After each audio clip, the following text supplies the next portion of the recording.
right now. I'm getting the link.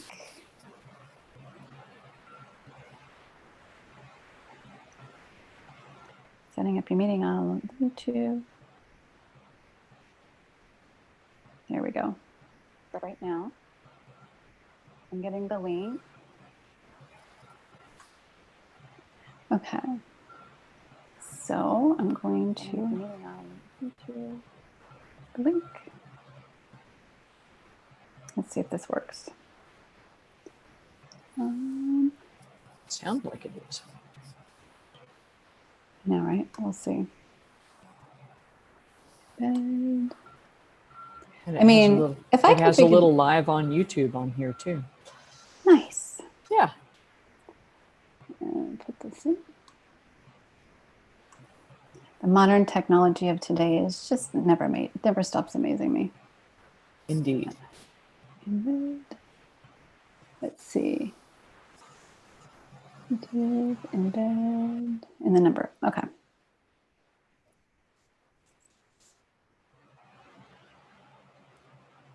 And let's see. Yeah.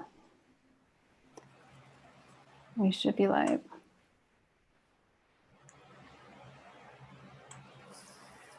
All right, I'm going to start letting people in.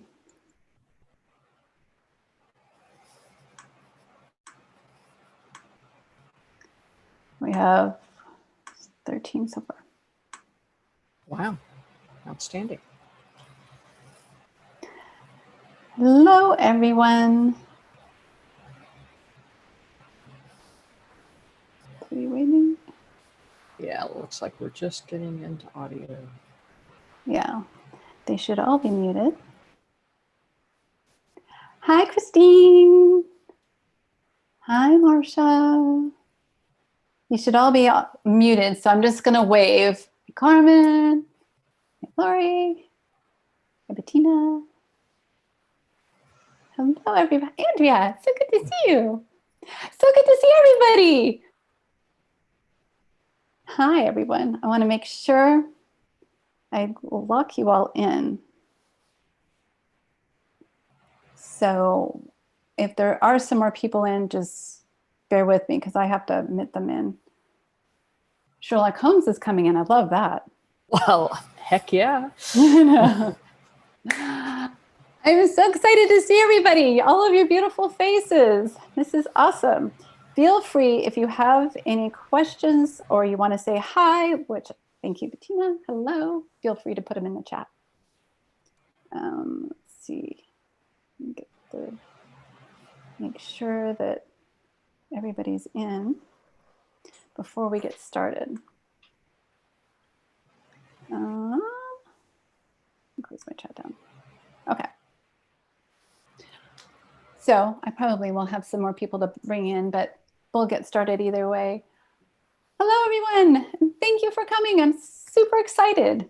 I am super excited to bring this talk to you because it is so near and dear to my heart.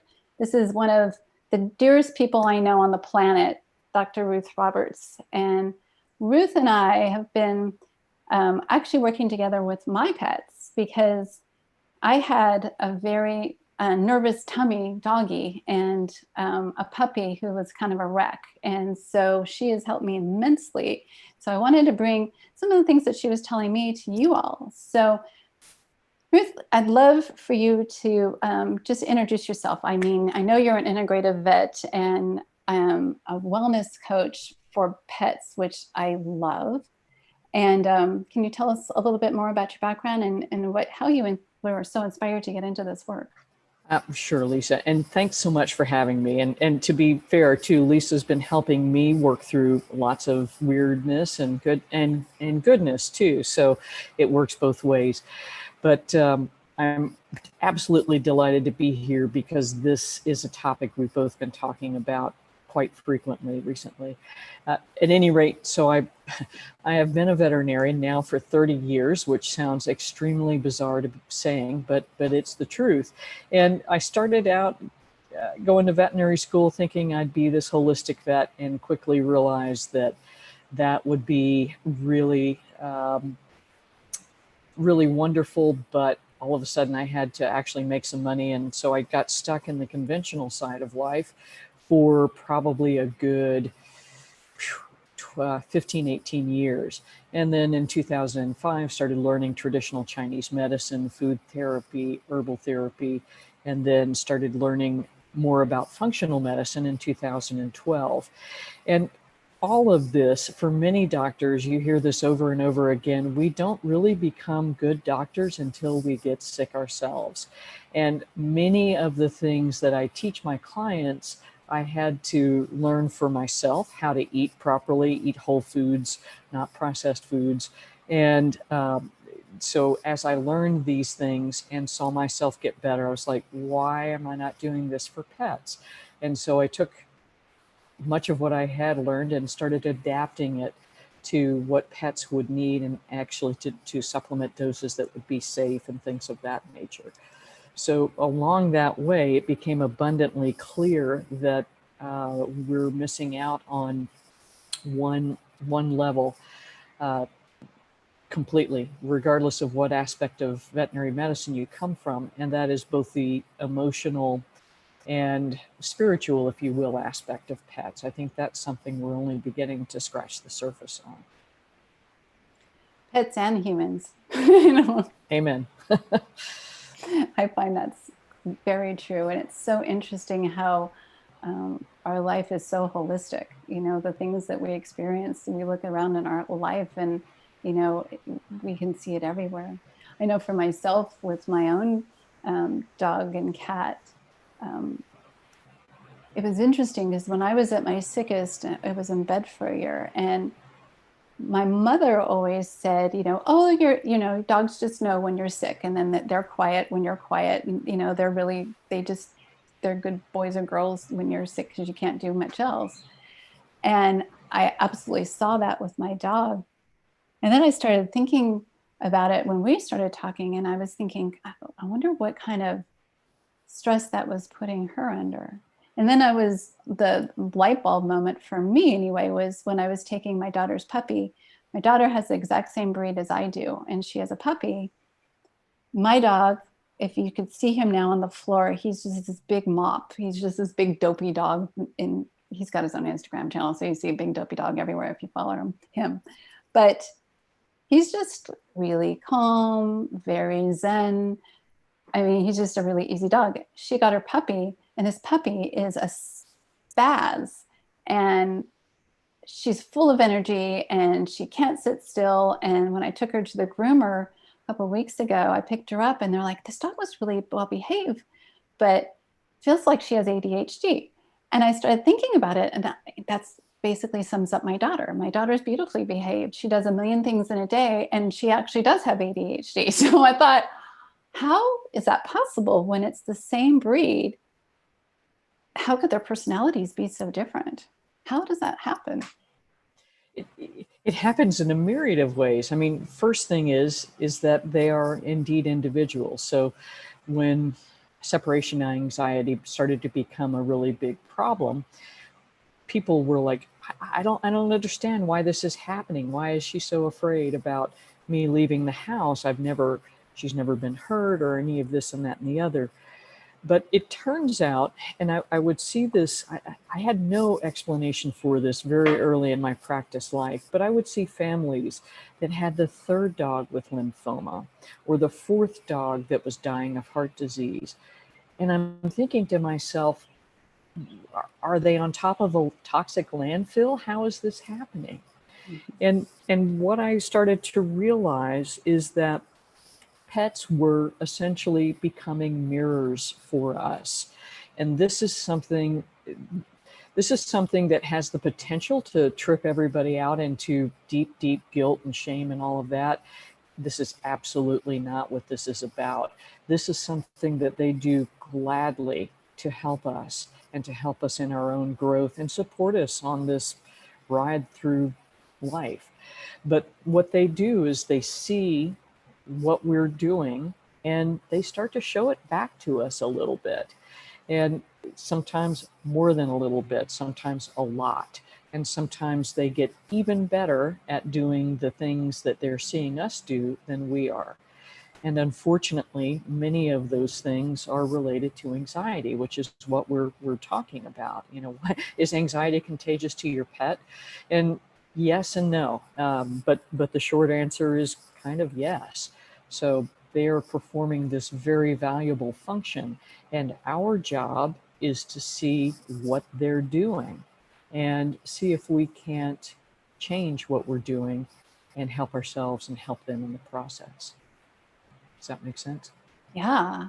It's fascinating if you think about it, because I also see that in our lives in society. I mean, we're a microcosm of a macrocosm of society. And they say that, we become a product of our environment, but I think our environment might become a product of us first. It starts from within, and then we can mirror out all over the place. So Yeah. interesting. Yes. How do animals, I mean, they can mirror our fears or whatever with our feelings, but how do they do that? Like, how do they pick up on our, how do they know? How do they pick up on our stress?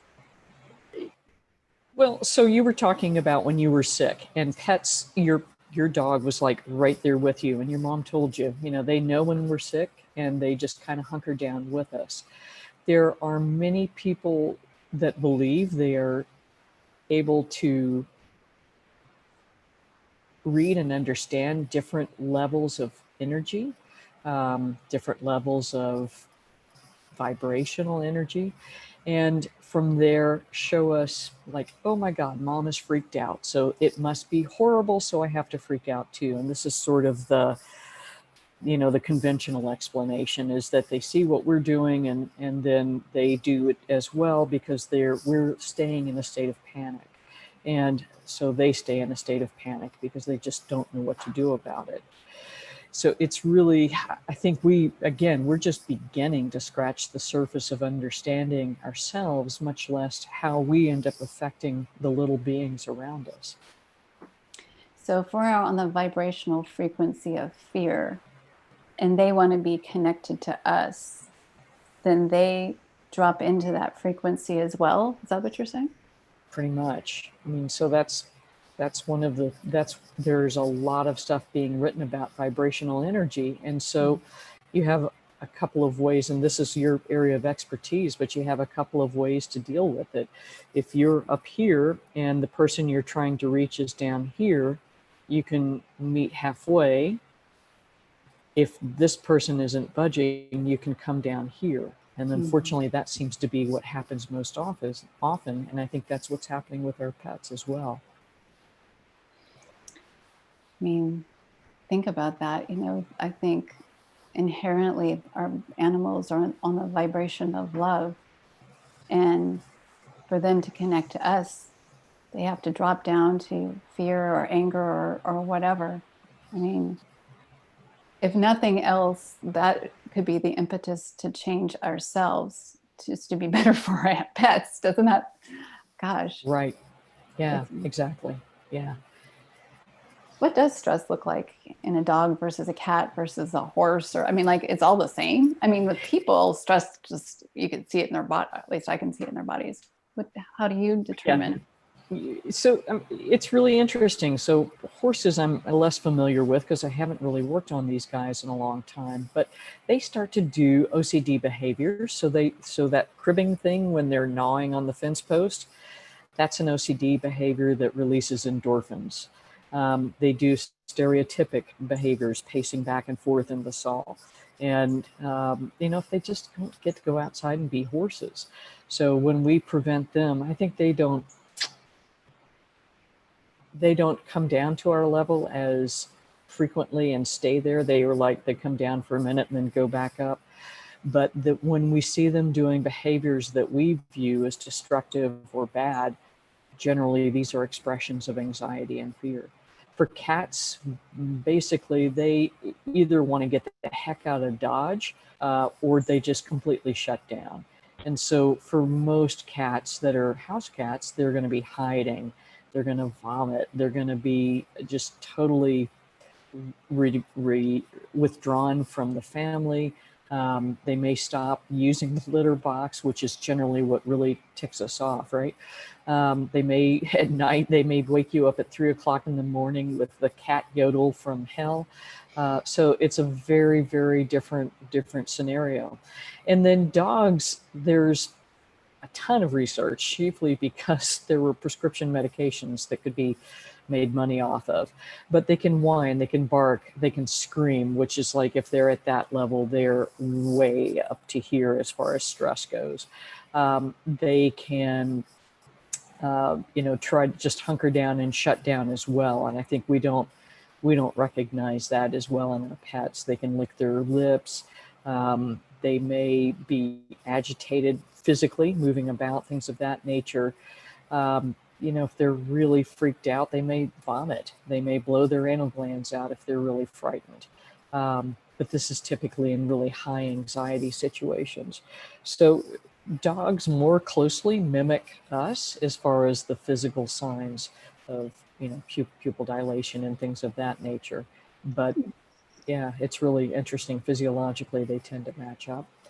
And who knows, the other guys may as well, but we just haven't looked as closely.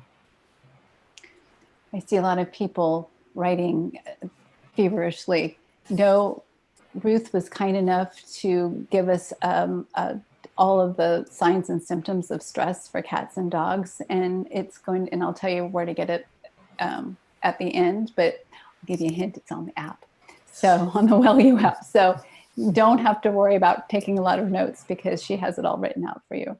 It was interesting when I was looking at your signs of stress, and we recently just moved, and I'm reading first the cat, and I'm like, my cat, spent the first week, we've only lived here for about 3 weeks. The first week he spent underneath the bed, and then about 3 o'clock in the morning, I swear to God, there was a werewolf in our house, because the howl was just, I could not believe the way that cat was howling. I'd never heard it before, and we've had him for 10 years.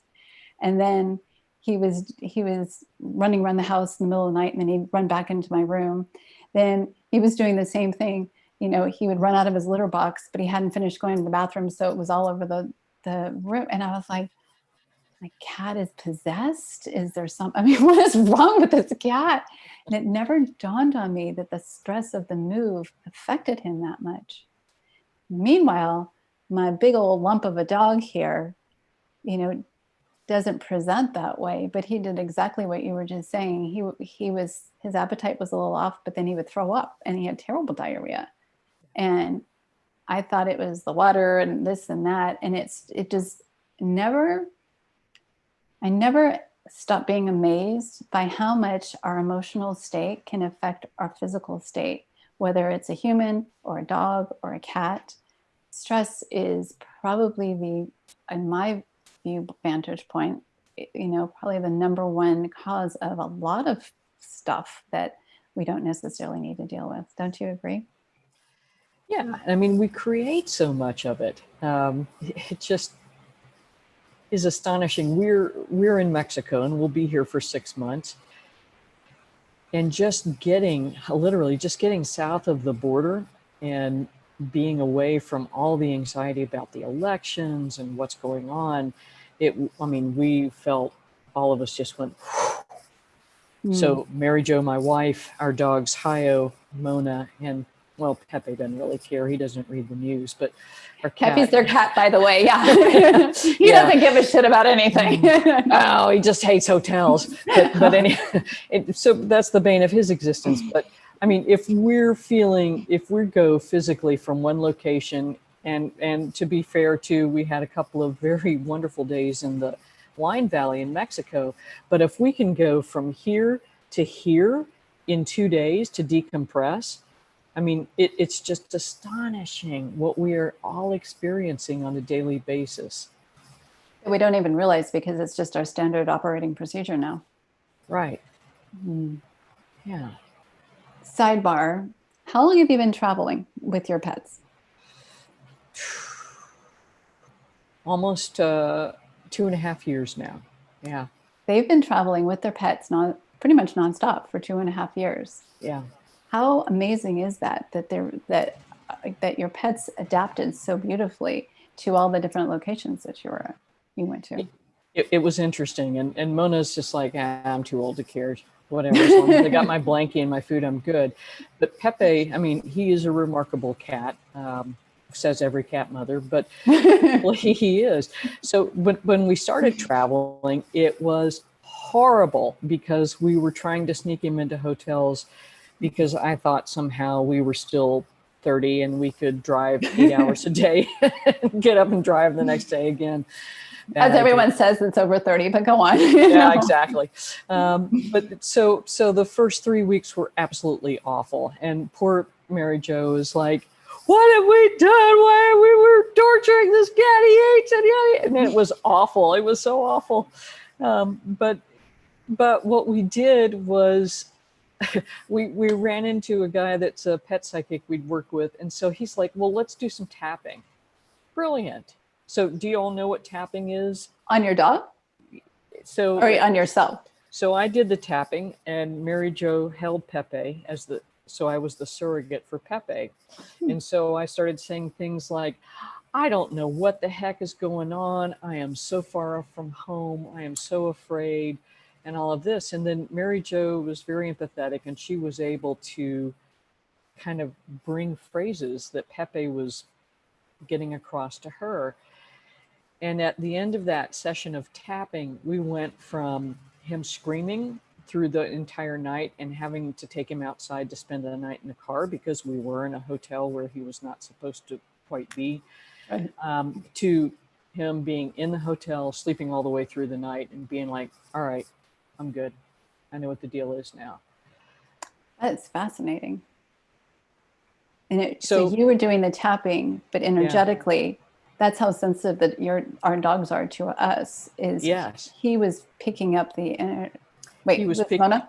So this is with Pepe. So he's picking up what I am doing, but more than that, he was pushing phrases or images into Mary Jo's mind, and she would say, and I am really afraid. I don't understand. I want to go back home, but I know this is our new life now. So then we were able to start taking those phrases of, I'm afraid, I don't understand. And I know I'm safe with my mom and dad, with my moms, and I know I'm safe with Mona. And the car is kind of fun because I can see semi. So we were able to start putting in things to help him shift his energy from being freaked out about the travel to being like, okay, this is okay. And now this cat, which I cannot believe happens, they go anywhere and the cat just goes out for the day, muddles about, comes back in, goes back out again, comes and goes, knows the house that he's supposed to go back to. It's amazing. We were talking earlier because, since we've been here, my cat's been inside and he likes to go outside during the day. And so I did the same thing that, I calmed down because I was so freaked out that he would get out and get hit by a car and blah, blah, blah, blah, blah. And you're right. The second I calmed down and had an actual conversation with my cat that we won't talk about, but he was fine. He went out. He actually got out accidentally, but he went out in the backyard and hung out for like an hour and then came home. It was like, okay, that was cool. And it was me just like, okay, calming down myself. Right on. So, and that's one of the things. I mean, if a client had told me this when I was first in practice, I would have been absolutely horrified. Like, oh my God, la, la, la, red sky is falling. Crazy people. But what Mary Jo pointed out to me is he knows what he's doing.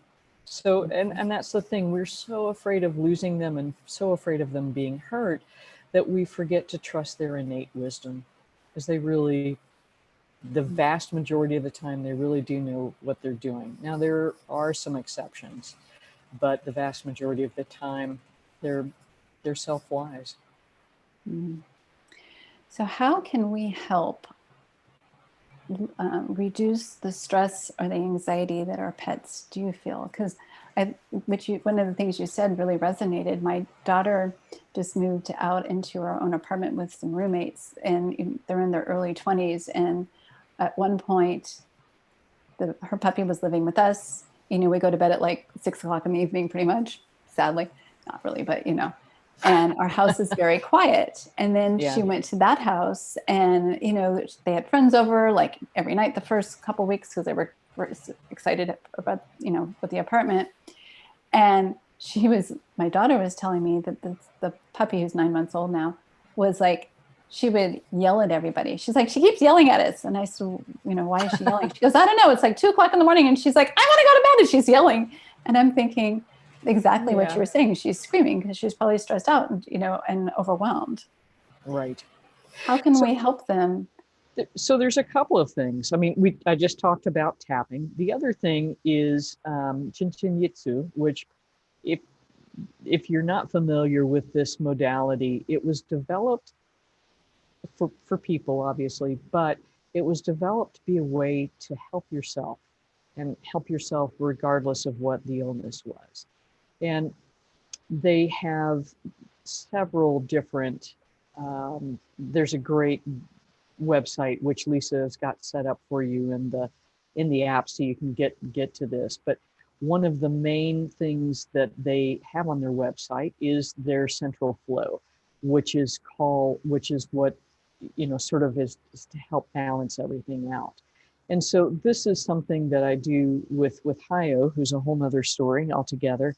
But you know, in humans, you start with your right hand up here, and Before then you get started, yes. explain so Jinshin, is it an energetic modality? What is it Yeah, exactly? sorry, I wasn't at all clear about that. It is an energetic modality, and essentially what you're doing is using points to move energy. And so Mary Burmeister, I think I've got her name correct, is the woman that brought this to the United States, and she referred to your hands as jumper cables. So you're literally jumping energy from here to here. Now, and I say you were doing it, but in truth, what her concept was is that you are merely the conduit for the energy. And so this kind of gets us back into the realm of spirituality, but and there are many concepts of this. So in shamanism, the hollow bone, same thing in traditional Chinese medicine. When we do acupuncture, the intention is what happens when the needle gets set into the tissue, but it is not us doing it. It is setting the intention and allowing the energy that is native to the body, and however else you would like to describe it, to work. And I think that's how many energy modalities work. But that's kind of the basic deal, is moving energy between your jumper cables, essentially. I love that. Yeah. In my world, that's crown chakra and third eye. So you're bringing in universal energy and connecting it to your own innate intuition. Yeah, and that's GV20 in Chinese medicine, and Yin Teng. Everyone, if you have a second, put your hands up here because it feels pretty amazing. It's so calming, right? Yeah. Just hold it there for a second. And Jinsen, do you have to hold the spots, or do you tap them, or what do you do with them? You just hold them for 30 to 45 seconds, or what they say is until you feel the pulses become equal in your right hand and your left hand. Well, I could do this all day. This feels so good. Yeah, this will really chill you out. Do you guys feel that? Shake yes, no. Yeah? Yeah. But these are powerful. And so in the Hopi, this is the window to Great Spirit. So, I mean, that concept is through many traditions. So in doing that, how is that helping relieve the stress of our pets? I think what we're doing is actually just leveling the energy out so that we bring them from up here, scrape them off the ceiling a little bit, get them down a few notches. And the thing is that you cannot help but have the same thing happen to you as you are helping your pet. Yeah. So if I were to translate that, what you're saying is you're shifting your vibrational frequency back up out of fear or anxiety, or which in my world is fear, or whatever it is that you're feeling, and into a higher vibration, because you're bringing the energy up. So then it would bring the energy up of the pet that's connected to you as well. That is definitely one way to put it. The other way is to say that we're coming back into presence.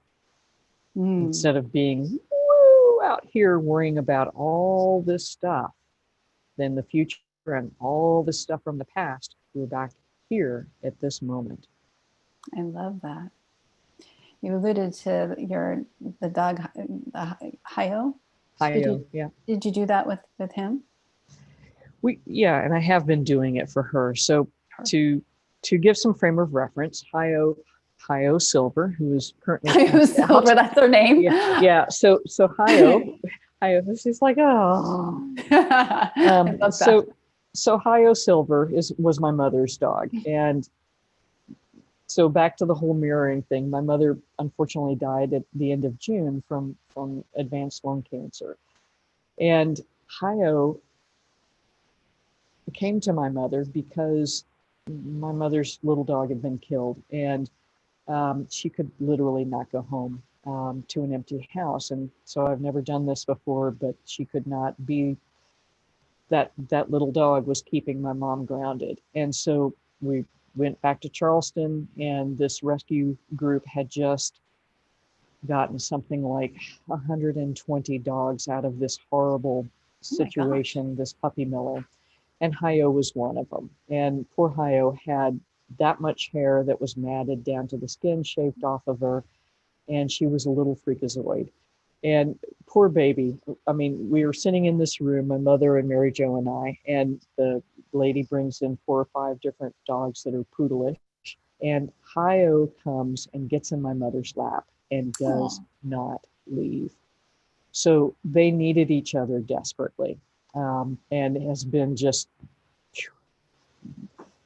amazing. At any rate, when my mom was dying, when she would start to go to sleep to rest, this dog would start spinning, literally this fast, and barking. And Mary Jo was sitting with her, and it was, Mary Jo is so perceptive, and she gets things a lot quicker than I do. But she's like, wait, don't go. I don't know what to do yet. Mm. So we started spending more and more time with her. And this was a dog that really wouldn't let either one of us pick her up for a long time. So we started taking her with us to the house and things like that to get her used to us. And so this is part of what we started to do for her. So she would calm down, because she literally would sit like this with her, as my friend in South Carolina said, with her eyebrows in her back pockets for days, and just be totally wired for sound. And this was on Prozac. She was on Prozac? She was. And so she's about passed out, but she's off of that now. And this is kind of the result of it. Plus we're calmer. She's been learning how to be a dog and things of that nature. But this is one of the really key things that was helpful to help her segue to being our dog and to not be afraid of mom making that transition. Mm-hmm. So where it was starting to go with the Jin Shin, so this one you're always going to use, and dogs like this too. What they don't like is this point and this point. So literally the tip of the nose. And so this is difficult. Let's see if I can back up a little bit and show you a bit better. And adjust the screen a bit. And hopefully she'll actually stand herself up. She's about to, I mean, she's having a hard time keeping her eyes open. She's just so like, sleepy and chilled out. Yeah, it's awesome. So what we ended up doing was sort of a modified version. And you have to see what your pet's going to allow you to do. So literally, sorry, Pumpkin, you just can't, I just got to wake up a little. I know, it's big nap time and I squished your throat. I'm sorry. Yeah. So what I was able to do was put my right hand on top of her head, and sorry, there's not enough dog here. And then the next point is right here, kind of at the sternum. Yeah, she hates that. You can tell. Oh, it's awful. It's just awful. Which is the throat chakra.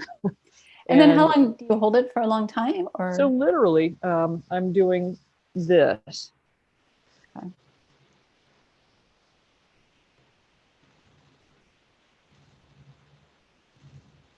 And what I'm feeling now is that the pulses in these fingertips and the pulses in these fingertips are the same. And so what that means in this system is that it's flowing, the energy is flowing. So we can move to the next one. And so here's the first one. Here's the next one. Wow, that's the heart chakra. Here's the next one. Wow, that's the Solar plexus or thank sacral? you, solar plexus. I couldn't get the word out. And then the last one is the pubis. So with this system, Oh, I know. She says, "Oh, that's embarrassing on television." so with this system, what you would do is start here and here, balance. She's like, I'm so tired. Mhm. And then when you feel the flow coming, see if I can drop that a little lower, then you move to the next point. Okay. It's really cool, and I can feel my heart rate dropping at the same time, and so on and so on and so on. Now, the trick is when you get to the pubis, you're going to have your right hand here, and then when the pulses line up, you will also move it to your sacrum. And in dogs, Sacrum is sacrum's the lower back, like that's right right. at the end of So your the tailbone. sacrum is right where the coccyx is. So for Got it. dogs, it's where the tail joins the spine. I know, I'm sorry, it's so embarrassing. Here you go. She says, "Oh, that's so inappropriate." So, and on this link, it will show you the basic diagram of where the points are. But it's so fascinating to me. It doesn't matter the system of energy or the system of medicine, with the exception of Western medicine today. They all contain similar points, and they all contain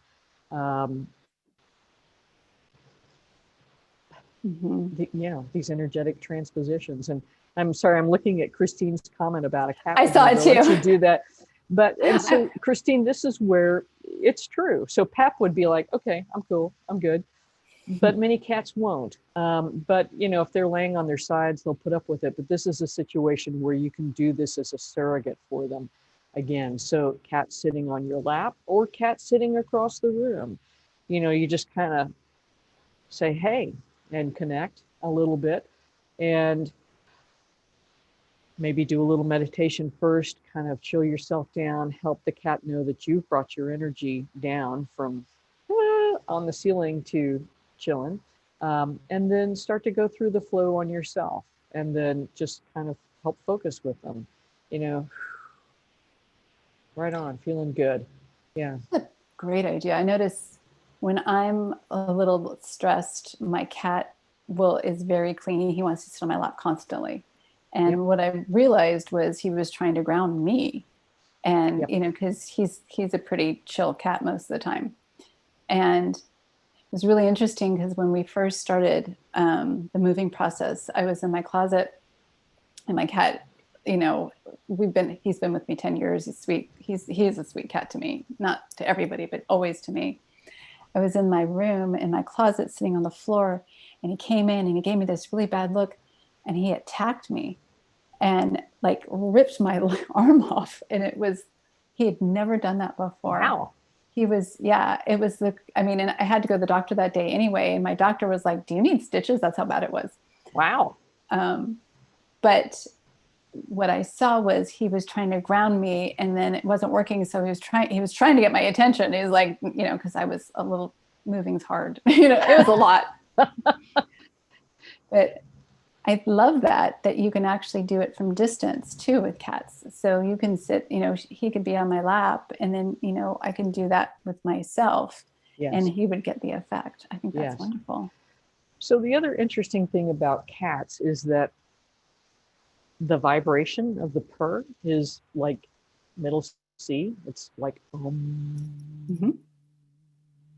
So, I mean, they're Zen masters, and we don't give them credit for it.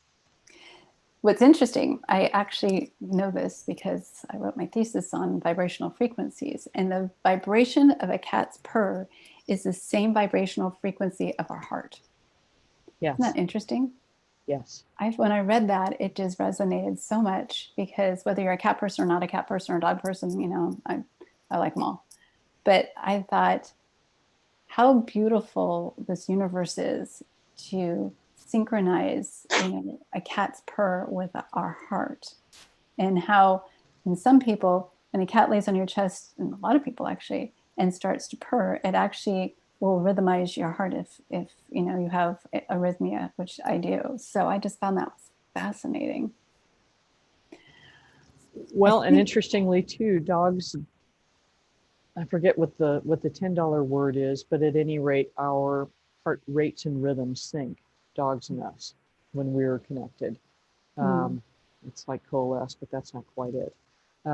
So, I mean, all of that is out there, and just we have no concept of what we're doing with our energy most of the time. I think the heart math people showed that there's electromagnetic frequencies pushed out 15 feet in all directions around us from our hearts. Yeah. So, I mean, it's just like, okay.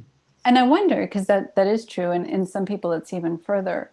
I'm sure the same is for our pets too. I mean, you know, when you're sitting in the same energy as your dog, at least I do, I calm down because he's a big dope. So, you know, I mean that lovingly, baby. But you know, when I sit and start petting him, it actually lowers, I can feel my blood pressure dropping. Yeah. It is, you know, and I love that we are becoming aware of our surroundings in this time of in life more so than I think we ever have been. And when we wake up and look at the mirrors around us, you know, it can reflect back into us and see where we need to do some work too. Right on. And that's the deal. Mm-hmm.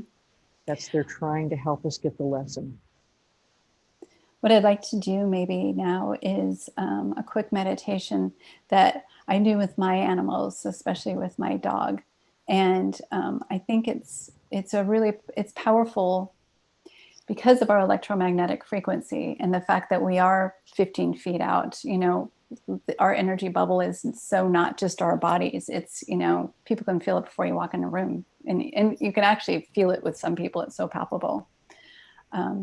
But the beauty of that is that when we're in meditation and in a close proximity, and you know, we can do it distance as well, but it's a little bit more effective closer. If I'm sitting with my dog on my lap, which he's 100 pounds, and trust me, he actually does sit on my lap. So when I sit with him on my lap or my cat on my lap, and I put my hands on them and start to meditate, they just fall asleep almost instantly. So I really believe that meditation does have some profound effects on our pets as well. I know I do in my practice, I teach a lot of guided meditations, and it's typically specific to whatever I'm doing. But I find it interesting that anytime I start to go to work, now that I'm working from home remotely 100%, my dog is always right next to me, and he's knocked out the entire time I'm working. Like Hayo. I mean, just can't even keep his eyes open. And I think a lot of that is just because of the energy that I'm holding, you know, while I'm working in the meditations that I'm doing. I agree. And he's probably actually helping you too. I'm sure he is. Yeah. So let's just practice. I don't know if Haya is close by. She is. Let's, if everyone has, it can just take a second and close their eyes and take a deep breath in through their nose and out through the mouth. And I'll tell you a little trick about the breath. When we inhale through the nose and out through the mouth, and we exhale longer than we're inhaling, we're actually stimulating our vagus nerve. And our vagus nerve is like the master nerve in the back of our bottom of our head, top of our neck.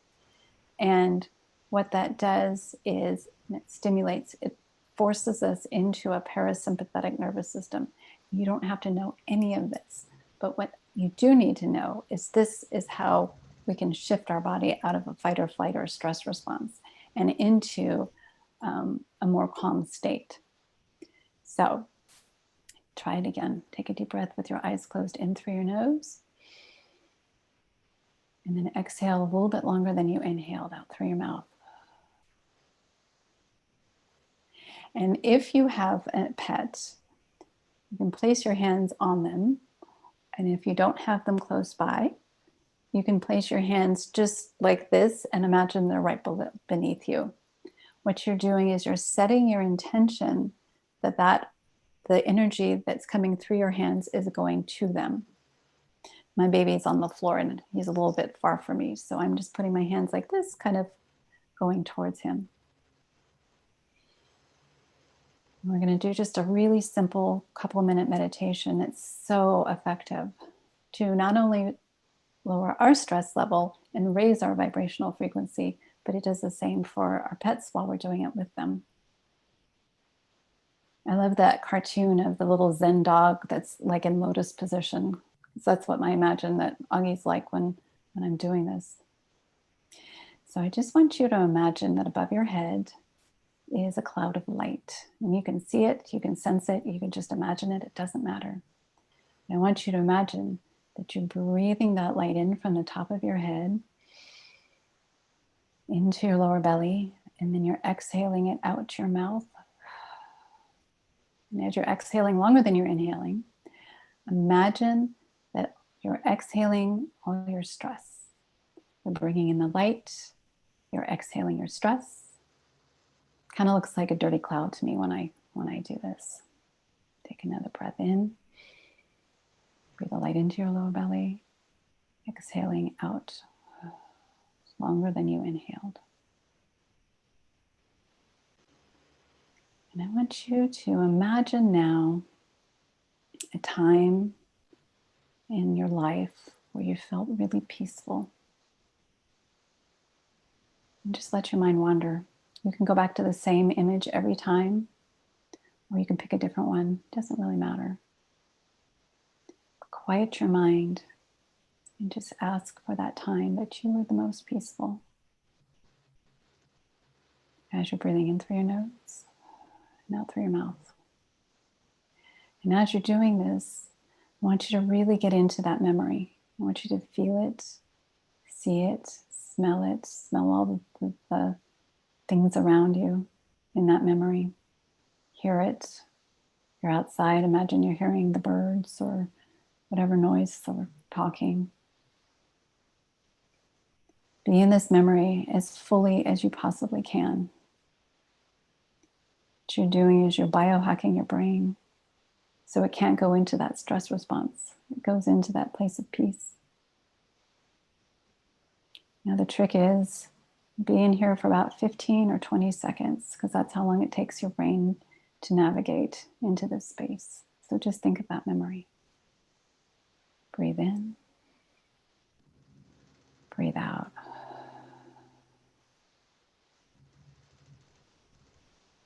Feel that moment for just 1 minute. And in that memory, invite your pet into that moment. Whether that they were there or not, it doesn't matter. Just imagine that they're in there, calmly, peacefully being there with you. Makes me smile. And stay here as long as you can, at least 30 seconds. And then when you're done, just take another deep breath, cleansing breath in through your nose. And this time drive the light down through your legs and out through your feet, grounding you into the earth. Do that a couple times.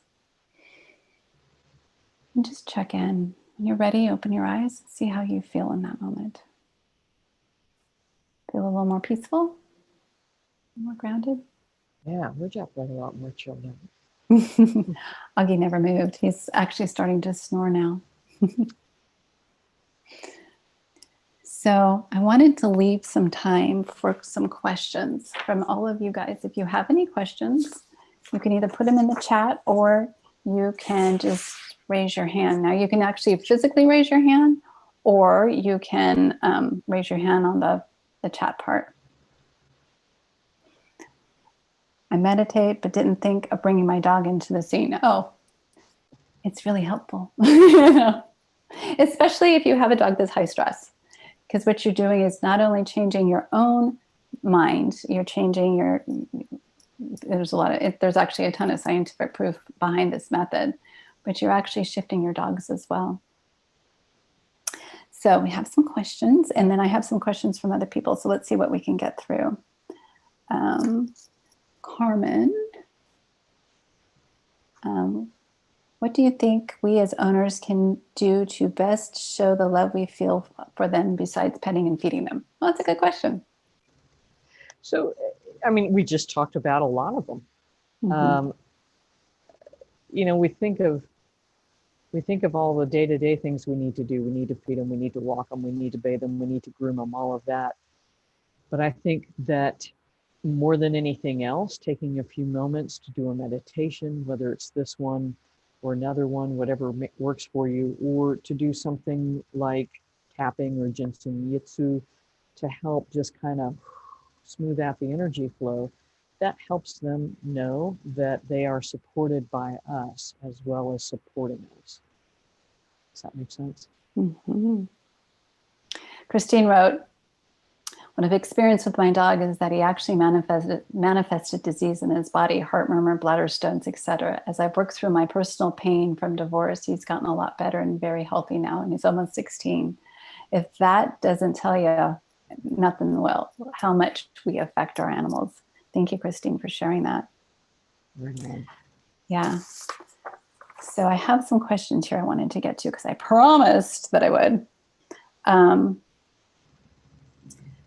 First one was from Peg. She says, oh, you sound like one of those. This first one's from Peg. She says, let's see, does my dog pick up on the stress of others or just my stress because he's mine? I think they pick up on everybody. I mean, they, you know, just like we were talking about, if we're walking into a room with 15 feet of energy around us, they're going to be affected by that.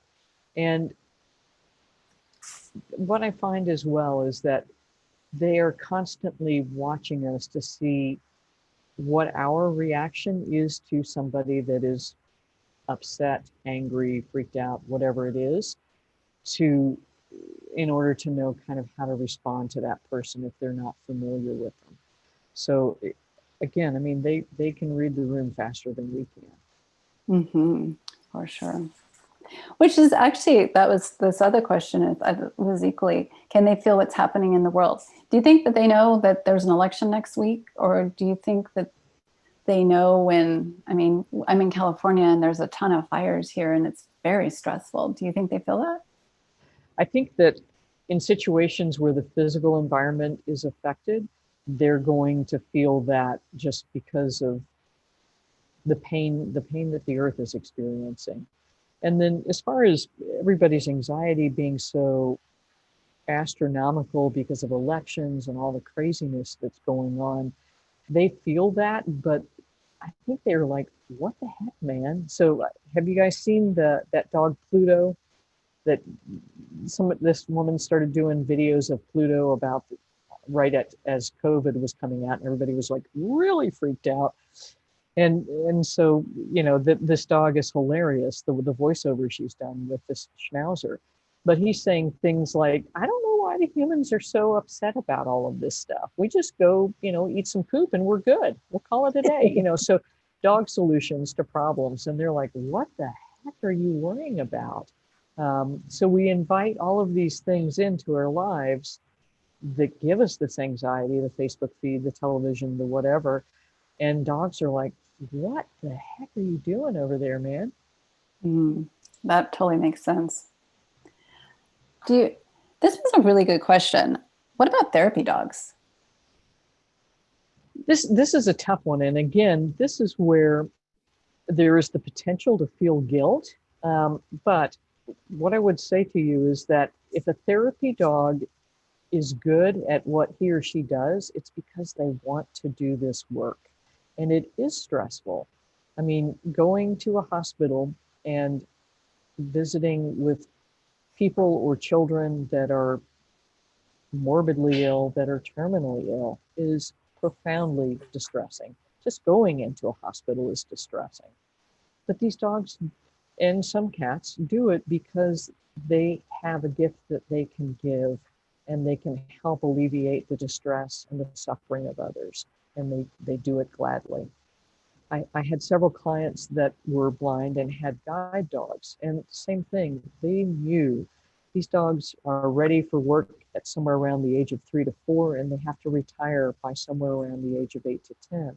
And some of that is physical distress because of the way the harness fits, but more often it was GI issues. It was chronic pancreatitis. It was, all of these things that are related to stress, because their job is to ensure the safety of their human. And can you imagine walking somebody across the street in Los Angeles when you've got, 15 seconds, maybe 30 seconds for a light change? And the thing is beeping and it's loud and everything is going on and there's too much. Yeah, so yes, they do react to the stress, but they are doing this job out of joy and gladness. Mm. Yeah, I can barely make it across the street in the time sometimes. Yeah. I can't imagine. So do you think therapy dogs know their place and figure out a way to relieve the stress on their own? Or do you think that they just don't take it in? I think that they do take it in. And so really what I've seen really good handlers do is they have a big play break afterwards, and they just like, shake it all off, get rid of it. And that's, was it Levinson that did that, that type of therapy where he had observed so many animals, and the ones that had, were prey items essentially. So they were the gazelles and the zebras and whatnot. The ones that got chased by a predator, got away, and then shook it off were fine. The ones that stood there freaked out and holding on to that, being freaked out like, oh crud, I almost got killed, were the ones that got sick. So wow, if that is an indicator of life right there, we do the same thing. That's super, super clear. So, and it's so hard because our society conditions us to get down and wallow in the chronic disease. And that's why I was working with Lisa to get out of that wallow fest. So the same thing with our pets. We can either help them figure out how to do this and make a break time, or they have to sort it out themselves, and they will to some degree, but it's something that accumulates, and and if they don't effectively get rid of it the first time, it stacks up. Mm-hmm.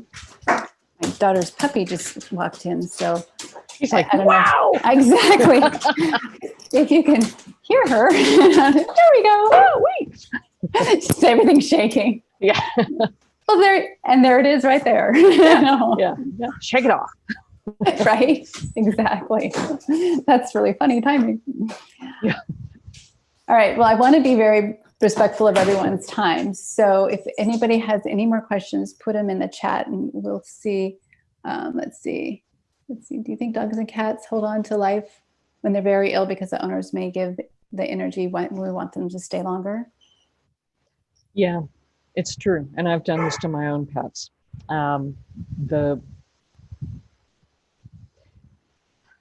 So I started working with animal communicators in, let's say, the late 90s. And Arnold was one of the loves of my life. This is when I finally got a little smarter. And he was waiting for me to be okay before he left.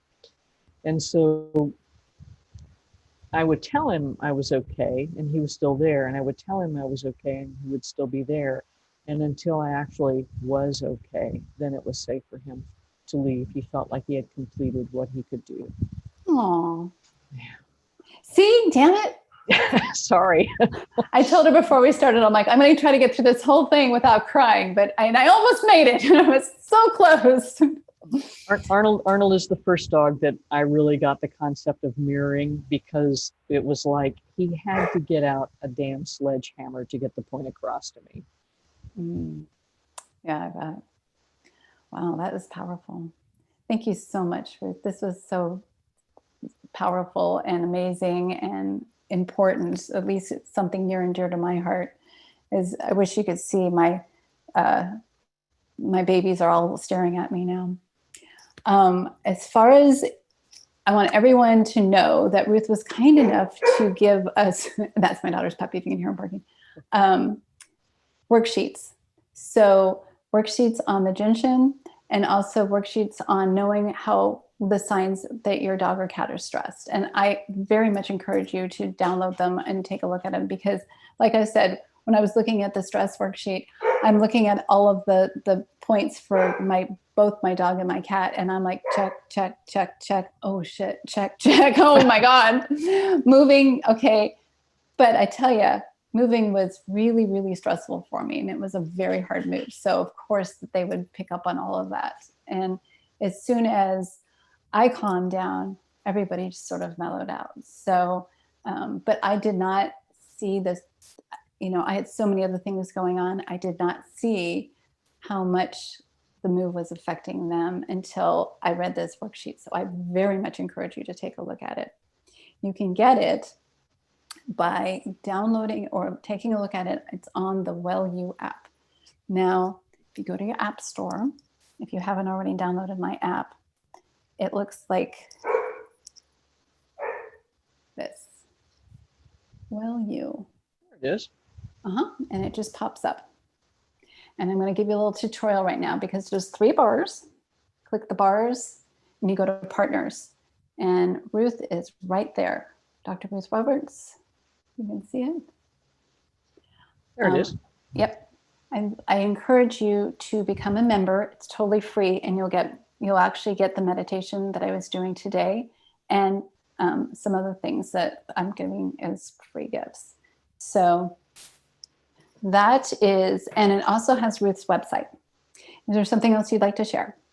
Yes, and Angela, I'm seeing your question, and so I'm sorry if this got lost in our shuffle, but one of the things that you can get on the app as well is this little form I call a mini e-consult form. And what it'll ask you is some basic information about your pet, kind of what you're concerned about most, and then ways to get in touch with us and tell us what's going on. And then my assistant Hannah is handling a lot of this information for me. But what she'll do is get you started back with some pointers on how to help your pets with where things are currently. And also she'll pass on some questions to me. So Angela, I'm sorry if I've missed yours and yours got lost in the email, but zip it over again and I'll make sure you get an answer to your question. But that's my hope, is that in doing this, you'll be able to get some basic information on how to support your pet nutritionally, and also with supplements and things of that nature. Also, and I'm looking for it now, but I can't find it, so I will find it for you. On the app, under Ruth's name, you'll also find a recording of today's session. So you'll be able to play it back if you want to. And if there's somebody else that you find that you think it might help, please feel free to pass it on. I think that the more awareness we have of what we're doing in our own environment, in our own life, the better we all will be, and the more light we'll bring into this world. And that is my goal, is to just bring us into the present moment in everything that we do. So whether it's with our animals or with our life or whatever. So I think by tomorrow it should be there, and I'll send you out an email just giving you the just to make sure that you got out, you found it on the app. So I thank everyone for being here, and everyone that's watching after this. I thank you all for taking the time to really delve into, how we can bring more harmony into our life with our animals, because they're part of our lives too. So thank you all. Mwah. Love you all. Thank you, Lisa. And thank you for coming on today. But this was amazing. It was a ball. Yeah, good. Love you all. Have a good